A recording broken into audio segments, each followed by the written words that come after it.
are you doing? I hope you're good. Welcome back to our world. And today I'm here to share my US Embassy visa interview experience, which was in Nairobi Embassy.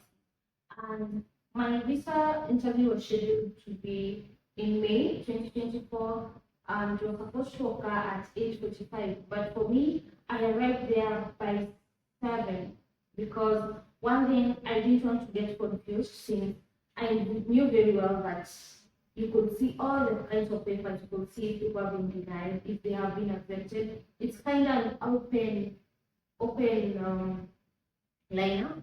So everyone's just there. Everyone, you can see people attend. So you can be easily swayed by what is around you. So for me, I just wanted to relax for a moment before I could get to the security check.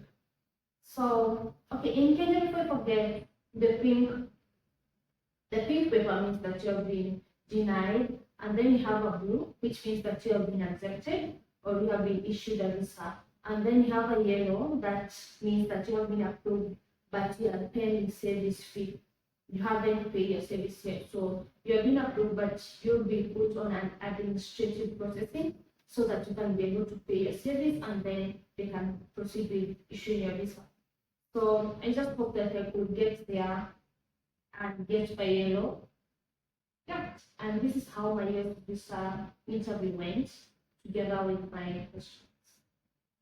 I hope you enjoy it. Once I got to the counter, the VO greeted me. She was like, "Hi, how are you today?" And I responded, "I'm good, and you?" And she was kind enough to respond back, because some I get they don't, but don't get stressed out and start tensing because they have a lot to do. They just have 1 minute or two just to interview and determine if they are going to give you a visa. So she said, "I'm good. So when did you graduate?"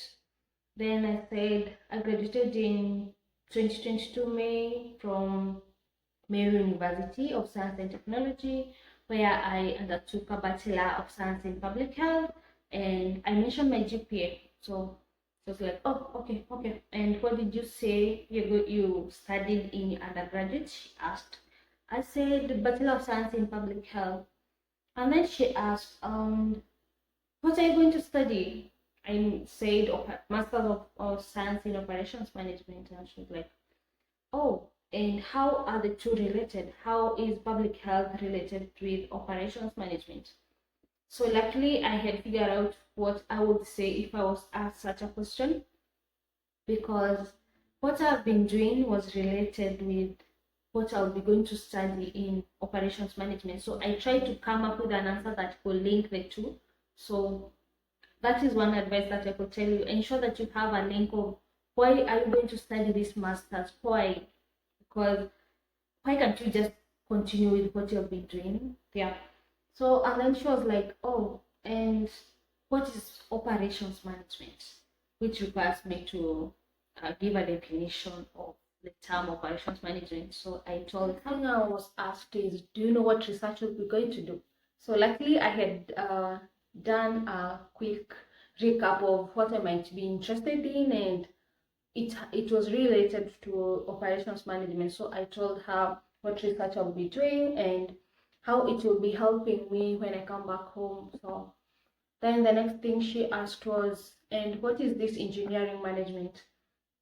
So apparently my I-20 has been written that I'll be going to do a major in engineering management instead of Master of Science in Operations Management. So ensure that you go through your I-20 very well to see if they have written the major that you'll be going to do, or it's just a CIP.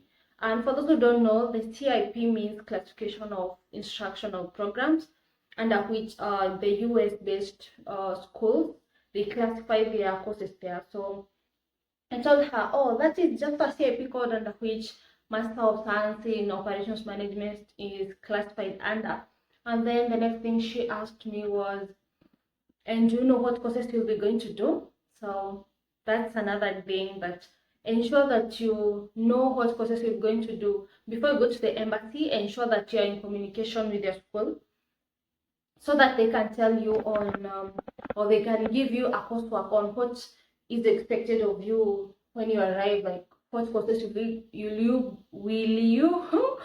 Oh my God. What courses will you be going to do when you get there? So I mentioned like 3 courses. Yeah.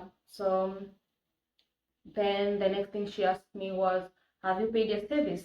So when I was just asked like, have you paid your service? I just knew that I have done it, because from the stories I used to hear before, that they can ask you, they only ask you if you have paid your service once they have approved their visa. Like if they have decided that they are going to give you a visa, that's when they can ask you the question like, have you paid your service? So like, oh no, but I'll be paying immediately after the interview.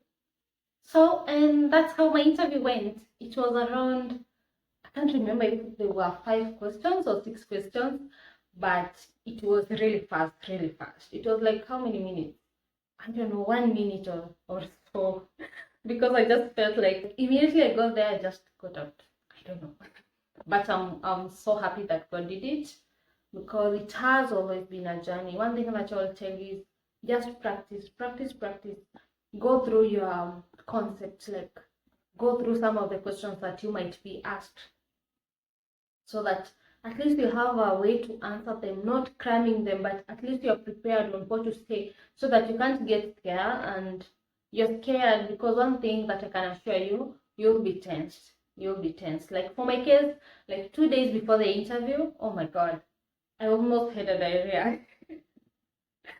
Yeah, but for the day of the interview, I just composed myself. I was just praying that God just give me strength for these 2 minutes of this interview, because it determines like what the next life will be. So yeah, I'm glad it went well. And let me know if you'd like to me to go through some of the questions that you might be asked at the embassy, so that you can prepare well and probably how to answer them. Thank you so much, guys, for watching, and success in your next interview. Don't just give up. That's it. Bye.